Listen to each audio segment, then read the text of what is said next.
2024मधील most advance, high performance, हाय efficiency असणारा solar panel कुठला?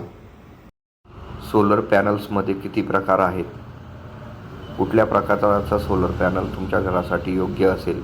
Solar panel कुठल्या दिशेने लावला पाहिजे?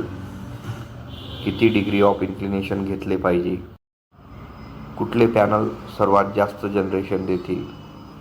असे आपल्या मनातील बरेच प्रश्नांचे उत्तर जाणून घेण्यासाठी आजच कल्याणी सोलर सोल्युशन्स धुळे यांच्याशी संपर्क करा.